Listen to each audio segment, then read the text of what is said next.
கிறிஸ்துவின் நாமத்தில் உங்களை வாழ்த்துகின்றோம். நம்பிக்கையின் தேவனிடமிருந்து நம்பிக்கையின் வார்த்தைகளை தரும் ஆசீர்வாத நிகழ்ச்சி நம்பிக்கையின் குரல். You are watching and listening Voice of Hope. நீங்கள் பார்த்தும் கேட்டுக்கொண்டும் இருப்பது நம்பிக்கையின் குரல். வாருங்கள், தேவ ஆசீர்வாதத்தை பெற்றுக்கொள்ளுங்கள். இரட்சகருமாகிய இயேசு கிறிஸ்துவின் நாமத்தில் உங்களை அன்போடு வாழ்த்துகின்றோம். மீண்டும் ஒரு வாக்குத்தத்த வசனத்தின் தியான செய்தியோடு உங்களை சந்திக்க கர்த்தர் கொடுத்த இந்த நல்ல கிருபைக்காய் என் தேவனையே மகிமைப்படுத்துகிறேன். அப்பா பிதாவே, அன்பான தேவா, அருமை இரட்சகரே, ஆவியானவரே. அருமையான தேவ பிள்ளைகளே, இந்த வாரம் தகப்பன்மாரை நினைவு கூறுகிற ஒரு விசேஷ நாளாய் இந்த நாள் அங்கே அனுசரிக்கப்படுகிறது, நினைவு கூறப்படுகிறது. நம்முடைய தகப்பன் ஆகிய கர்த்தர் நம் வாழ்க்கையிலே நமக்கு எல்லாவற்றுக்கும் எல்லாமானவராய் இருக்கிறவர். இந்த நாளிலும் தேவ பிள்ளைகளே, கர்த்தர் எனக்காக யாவையும் செய்து முடிப்பார். என் தகப்பனாய் இருக்கிற என் தேவன் எனக்காக யாவையும் செய்து முடிக்க போதுமானவர் என்று நம்புவோம். கர்த்தர் உங்கள் வாழ்க்கையிலும் அவர் கிரியை செய்வாரா. உமக்கு மறைவாக ஒன்றும் இல்லையே, ஓ என்றும் என்றும் ஆராதிப்பேன். உமக்கு மறைவாக ஒன்றும் இல்லையே, ஓ என்றும் என்றும் ஆராதிப்பேன்.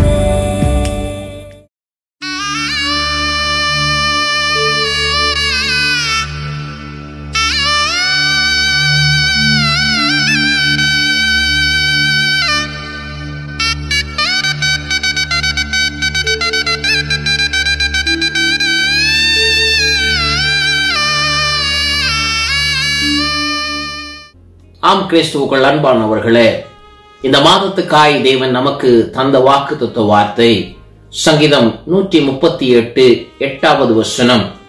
கர்த்தர் எனக்காக யாவையும் செய்து முடிப்பார். கர்த்தாவே, உமது கிருபை என்றும் உள்ளது, உமது கரத்தின் கிரியையை நெகிழ விடாதிருப்பீராக என்ற வார்த்தையை தேவன் நமக்கு இந்த மாதத்தின் வாக்குத்தத்த வார்த்தையாய் தேவன் வைத்திருக்கிறார். எனக்கு அருமையான தேவ பிள்ளைகளே, இந்த மாதத்திலே கர்த்தருடைய கிருபையையும் அவருடைய வழிநடத்தலையும் தியானிக்க தேவன் நமக்கு கிருபை கொடுத்திருக்கிறார். மகா சர்வ வல்லவர் ஆகிய தேவன் நம்முடைய வாழ்க்கையிலே வல்லமையான காரியங்களை நடப்பிப்பதற்கு போதுமானவராய் இருக்கிற ஒரு தேவன் இந்த நாளில் நாம் ஒவ்வொருவரையும் தேவன் நடத்துவாராக. இந்த நாளிலே தேவ பிள்ளைகளே, கர்த்தர் எனக்காக யாவையும் செய்து முடிக்க வேண்டுமாக இருந்தார். செய்து முடிக்கிற தேவன் செயல்பட ஆயத்தமாய் இருக்கிறார்.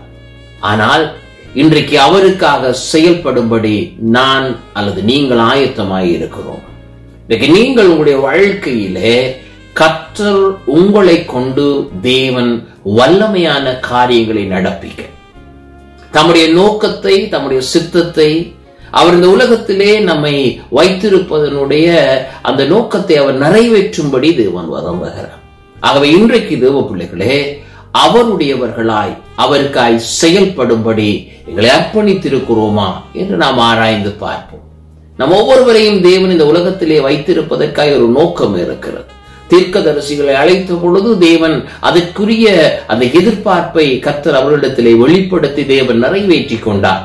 அங்கே உருவாக்கப்பட்ட தேவ பிள்ளைகள் கர்த்தருடைய பாத்திரங்களாய் செயல்படும்படி தேவன் அங்கே அவர்களுடைய வாழ்க்கையிலே கிரியை செய்து அவர்களை நடப்பித்தார் என்று நாம் வேதத்திலே பார்க்கிறோம். ஆக இன்றைக்கு தேவ பிள்ளைகளே, நாம் இன்றைக்கு அவருடையவர்களாய் நாம் இருக்கிறோமா?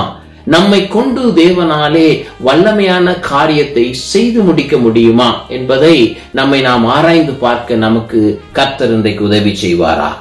அப்படி என்றால் தேவ பிள்ளைகளே, கர்த்தர் எனக்காய் யாவையும் செய்து முடிக்க தேவன் ஆயத்தமாய் இருக்கிற பொழுது 138வது சங்கீதத்திலே முதல் வசனத்திலிருந்து 7வது வசனம் வரைக்கும் துதிக்கிற ஒரு தாவீது, தேவனை முழுவதுமாய் ஆராதிக்கிற தேடுகிற ஒரு தாவீது, வார்த்தையை நம்புகிற ஒரு தாவீது, தன்னை தாழ்மைப்படுத்துகிற ஒரு தாவீது என்று அந்த தாவீதினுடைய வாழ்வை நாம் அங்கே தியானிக்க தேவன் அங்கு கிருபை கொடுத்தார்.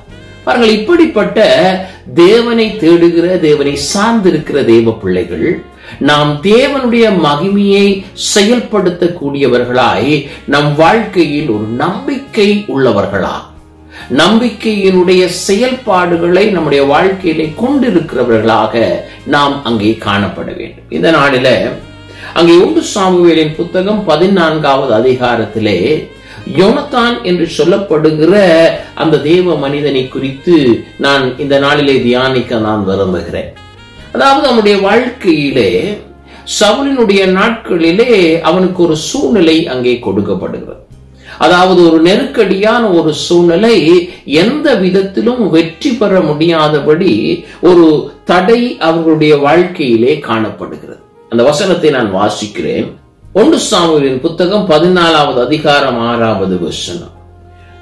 யோனத்தான் தன் ஆயுததாரியாகிய வாலிபனை நோக்கி, விருத்த சேதனம் இல்லாதவர்களுடைய அந்த தானியத்துக்கு போவோம் வா, ஒருவேளை கர்த்தர் நமக்காக ஒரு காரியம் செய்வார், அநேகம் பேரை கொண்டாகிலும் கொஞ்சம் பேரை கொண்டாகிலும் ரட்சிக்க கர்த்தருக்கு தடையில்லை என்று அங்கே யோனத்தான் சொல்லுகிறதை நாம் பார்க்கிறோம். இங்கே தேவ பிள்ளைகளே, சகல ஜனங்களும் பயந்து கொண்டு இப்பொழுது சவுலுக்கு பின்னே செல்லுகிறார்கள். சவுலோடு கூட ஏறக்குறைய 600 பேர் அன்றைக்கு இருக்கிறார்கள். அது மட்டுமல்லாமல் 13ஆம் அதிகாரம் 19வது வசனத்திலே இஸ்ரவேலர் பட்டயங்களையும் ஈட்டிகளையும் உண்டு பண்ணாதபடிக்கு அங்கே இஸ்ரவேல் தேசத்திலே எங்கேயும் ஒரு கொல்லன், அதாவது அதை செய்வதற்குரிய நபர் அங்கே அகப்படவில்லையா. அப்ப ஆயுதங்களை செய்ய முடியாதபடி ஒரு சூழ்நிலை அங்கே கொடுக்கப்பட்டிருக்கிறது. அது மட்டுமல்ல, 13ஆம் அதிகாரம் 22வது வசனத்திலே சவுலுக்கும் அவன் குமாரனாகிய யோனத்தானுக்குமே அன்று ஜனங்களில் ஒருவர் கையிலும் பட்டயமும் ஈட்டியும் இல்லாதிருந்தது. யாரிடத்திலும் ஈட்டியும் பட்டயமும் இருக்கவில்லை. இந்த இடத்திலே சவுலிடத்திலும் யோனத்தானிடத்திலும் மட்டும்தான் அது இருக்கிறது என்று வேதம் அங்கே சொல்லுகிறது. அது மட்டுமல்ல, இப்படிப்பட்ட ஒரு நிலையிலே தேவ பிள்ளைகளே யோனத்தான் என்ன செய்கிறான்? சத்துருக்களை மேற்கொண்டான் என்று இந்த சம்பவத்திலே நீங்கள் படிக்க. எனக்கு அருமையான சகோதரனே, சகோதரியே, இன்றைக்கு நம்முடைய வாழ்க்கையிலே தேவன் நாம் வெற்றி பெறுவதற்குரிய வழிகளை தேவன் நம்மிடத்திலே தந்திருக்கிறார். ஆனால் ஒருவேளை நம்மை சுற்றி இருக்கிற சூழ்நிலைகள் நாம் வெற்றி அடைய முடியாதபடி நமக்கு அது நெருக்கடியாய் அது காணப்படலாம். பாருங்க, ஆயுதங்கள் கிடையாது, அவர்களுடைய மக்கள் கிடையாது, எல்லாரும் சவுலோடு கூட அங்கே போய்விட்டார்கள். இவரிடத்துல யாரும் கிடையாது. இவருடைய கைகளிலே இவர்களிடத்திலே மட்டும்தான் அங்கே ஈட்டியும் அங்கே பட்டயமும் அவரிடத்துல இருக்கிறது. அப்படிப்பட்ட ஒரு நெருக்கடியான ஒரு நிலையிலே தேவ பிள்ளைகளே, நாம் சோர்ந்து போகாதபடி, அங்கலாய்க்காதபடி, இப்படிப்பட்ட ஒரு பெரிய பிரச்சனைகளை நாம் மேற்கொள்வதற்கு நாம் ஆயத்தமாக வேண்டும். வெறுமனே கர்த்தர் எனக்காக யாவையும் செய்து முடிப்பார், கர்த்தர் எங்களோடு இருக்கிறார், கர்த்தரனை நேசிக்கிறார் என்று சொல்லிவிட்டு நாம் உட்கார்ந்து விட முடியாது தேவ பிள்ளைகளே. தேவன் நமக்கு தந்திருக்கிற பலத்தோடு, தேவன் நமக்கு தந்திருக்கிற அந்த தைரியத்தோடு தேவ பிள்ளைகளே, இதுவரை நடத்தின தேவன் தாவீதை போல கோலியாத்தை பார்த்து சிறு வயதில் என்னை நடத்தின ஒரு தேவன். ஆகவே அந்த தேவன் இப்பொழுதும் விருத்த சேதனம் இல்லாத இந்த மனுஷனுக்கு முன்பதாக அங்கே நான் நிற்பதற்கு நான் பயப்படவில்லை, இவன் எம்மாத்திரம் என்று கேட்கக்கூடியவர்களாய் தேவ பிள்ளைகளே, தேவ பலத்தை நம்பினவர்களாய் நாம் காண. அப்படி தேவ பலத்திலே தேவனை நம்பினவர்களாய், தேவனை சார்ந்தவர்களாய், தேவனுடைய நாமத்தில் நாம் செயல்பட ஆயத்தமாகவோமாக இருந்தால், அங்கு தேவ பிள்ளைகளே, கர்த்தர் நம்முடைய வாழ்க்கையிலே நமக்காக யாவையும் செய்து முடிக்க ஆயத்தமாய் இருக்கிற தேவன் நம்மை கொண்டு தேவன் கிரியை செய்ய ஆரம்பிப்பார். இங்கே யோனத்தானை குறித்து நாம் பார்க்கிற பொழுது இந்த யோனத்தான் சோர்ந்து போகவில்லை தேவ பிள்ளைகளே.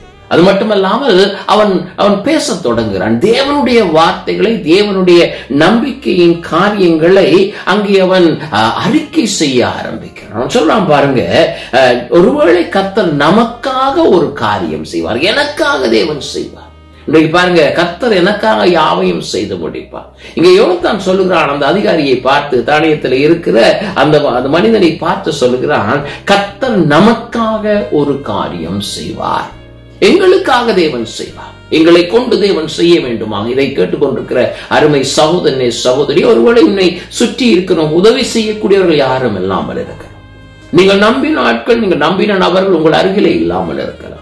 உங்களிடத்திலே மட்டும்தான் ஏதோ ஒரு வகையிலே கர்த்தர் ஒரு நம்பிக்கையான ஒரு காரியத்தை தேவன் கொடுத்திருக்கலாம். ஆனால் செய்ய பயந்தவர்களாய் நீங்கள் காணப்படலாம். இன்றைக்கு நம்புங்கள் தேவ பிள்ளைகளே, இப்படிப்பட்ட பிரச்சனைகள் நடுவிலே கர்த்தர் உங்களை கொண்டு பெரிய காரியங்களை செய்வதற்கு தேவன் ஆயத்தமாயிருக்கிறார். அது மட்டுமல்ல, இந்த பிரச்சனைகள் மத்தியிலே நம்முடைய வார்த்தைகள் வெற்றி தோல்வியை நிர்ணயிக்க கூடியதாய் அது இருக்கிறது.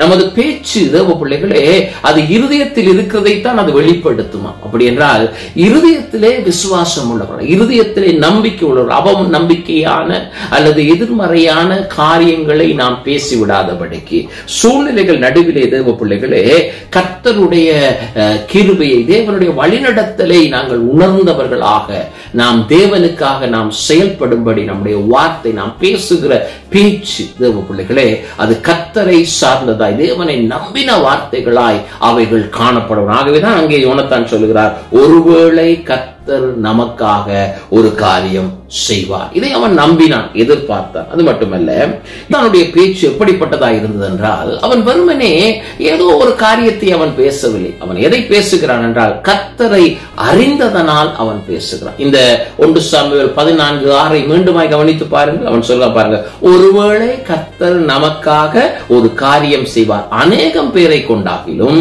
கொஞ்சம் பேரை கொண்டாகிலும் ரட்சிக்க கர்த்தருக்கு தடை இல்லை. தேவனை அறிந்தவன் பேசுகிறான். தேவப்பிள்ளை, இன்றைக்கு தேவனை அறிந்திருக்கிறீர்களே, நீங்கள் தேவனை முழுவதுமாய் அவருடைய வல்லமை உங்களுக்கு தெரியும், அவருடைய அற்புதங்கள் உங்களுக்கு தெரியும். ஆனால் இன்றைக்கு உங்களுடைய வாழ்க்கையிலே தேவன் அதை செய்ய முடியும் என்று நீங்கள் நம்புகிறீர்களா?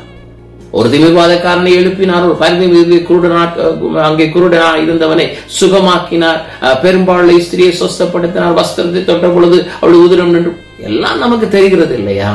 ஆனால் இன்றைக்கு உங்களுடைய வாழ்க்கை கர்த்தர் கொஞ்சம் பேரை கொண்டாகிலும் அநேகம் பேரை கொண்டாகிலும் கர்த்தர் ரட்சிப்பதற்கு தேவனுக்கு தடை இல்லை என்பதை நீங்கள் நம்புகிறீர்களா?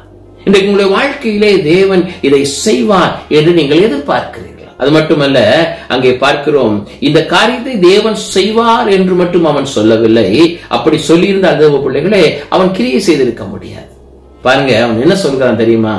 கர்த்தர் நம்மை கொண்டு நமக்காக ஒரு காரியம் செய்வார். நமக்காக ஒரு காரியம் நம்மை கொண்டு தேவன் செய்வார். ஏனென்றால் பல வேளைகளில் கர்த்தர் செய்வார் என்று நாம் உட்கார்ந்து விடுவோம். தேவன் எனக்காக யுத்தம் பண்ணட்டும் என்று உட்கார்ந்து விடுவோம். தேவன் பார்க்கட்டும் என்று உட்கார்ந்து விடுவோம்.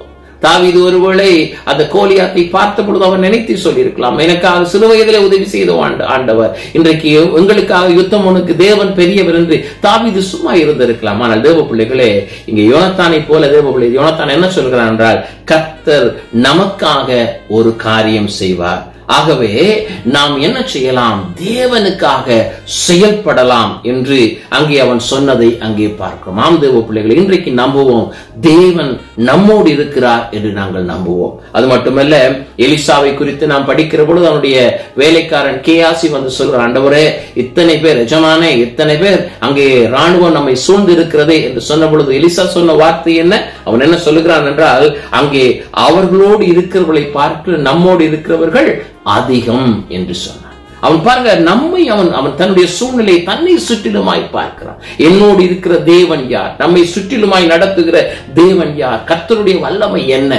எனக்காக கிரியை செய்கிற தேவன் எப்படிப்பட்டவர் என்பதை நாம் அறிந்தவர்களாய் நாம் இருப்போமாக இருந்தால் தேவர்களே, இன்றைக்கு கர்த்தர் உங்களுக்காய் செய்கிறதை நீங்கள் பார்க்க முடியும். அது மட்டுமல்ல, 2 நாளாகமத்தின் புத்தகம் 32வது அதிகாரம் 7வது 8வது வசனத்திலே எசேக்கியா சொல்லுகிறான் பாருங்க, நீங்கள் திடன் கொண்டு தைரியமாயிருங்கள், அசீரிய ராஜாவுக்கும் அவனோடு இருக்கிற ஏராளமான கூட்டத்துக்கும் பயப்படாமலும் கலங்காமலும் இருங்கள், அவனோடு இருக்கிறவர்களை பார்க்க நம்மோடு இருக்கிறவர்கள் அதிகம் என்று சொல்லுகிறார். அருமையான சகோதரனே சகோதரி, இன்றைக்கு நம்முடைய வாயின் வார்த்தைகள் இன்றைக்கு நமக்கு நம்முடைய வாழ்க்கையிலே வெற்றியை தருகிறதாய் அது காணப்படும். இன்றைக்கு நான் விசுவாசிக்கிற தேவன் எப்படிப்பட்ட தேவன் என்பதை நாங்கள் அறிந்தவர்களாய் இன்றைக்கு கர்த்தருடைய மகிமையை விளங்க பண்ணுகிற ஒரு தேவ பிள்ளைகளாய் கர்த்தர் இன்றைக்கு உங்களுடைய வாழ்க்கையிலே தேவன் கிரியை செய்வாரா? கர்த்தர் எனக்காக யாவையும் செய்து முடிப்பார் என்றால், அருமை சகோதரனே சகோதரியே, அவர் நம்மை கொண்டு செய்யும்படி தேவன் அங்கே ஆயத்தமாயிருக்கிறார். 2 நாளாகமத்தின் புத்தகம் 14வது அதிகாரம் 11வது வசனத்திலே அங்கே பார்க்கிறோம். ஆசா சொல்லுகிறான், கர்த்தாவே, பலனுள்ளவனுக்காகிலும் பலமற்றவனுக்காகிலும் உதவி செய்கிறது உமக்கு லேசான காரியம். இந்த ஏராளமான கூட்டத்துக்கு முன்பதாக ஆண்டவரே, நாங்கள் இப்பொழுது வந்து நிற்கிறோம். நீர் தான் மனுஷன், அங்கே சொல்ல பாருங்க, நீர் எங்கள் தேவன், மனுஷன் உம்மை மேற்கொள்ள விடாதேயும் என்றான். அவன் என்ன சொல்றான்டா, எங்களுக்காக நீர் யுத்தம் பண்ணும் என்று சொல்லவில்லை, உம்முடைய நாமத்தில் நாங்கள் வந்திருக்கிறோம். உம்முடைய நாமத்திலே நாங்கள் வல்லமையான காரியத்தை நடப்பிக்க நாங்கள் வந்திருக்கிறோம். பலனுள்ளவனுக்காகிலும் பலமற்றவனுக்காகிலும் ஆண்டவரே, அவர்களுக்குள்ளே கிரியை செய்வதும் பலத்தை கொடுப்பதும் உம்முடைய வல்லமை என்பதை நாங்கள் நம்புகிறோம்.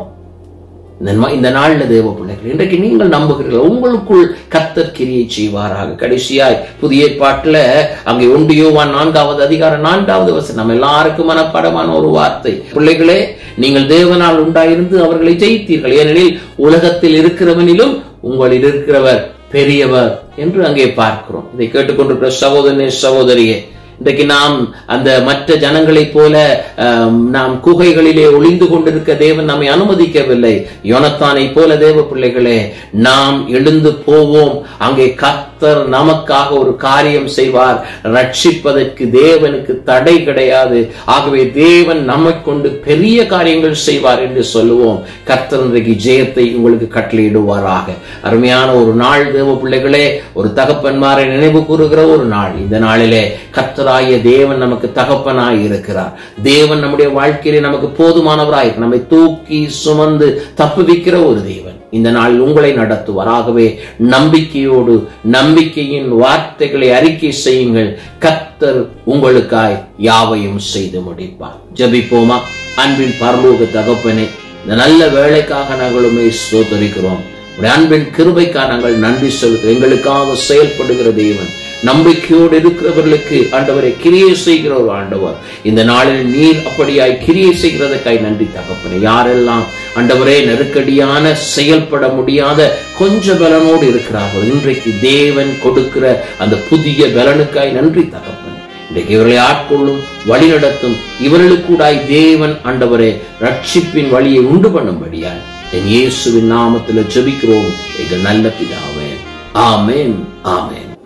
ஆம் சகோதரனே சகோதரியை, மீண்டும் ஒரு தேவ வார்த்தையோடு தேவ செய்தியோடு உங்களை சந்திக்கும் வரை கர்த்தர் உங்களை ஆசீர்வதிப்பார் என்று கூறி உங்களிடத்திலிருந்து விடைபெறுகின்றோம்.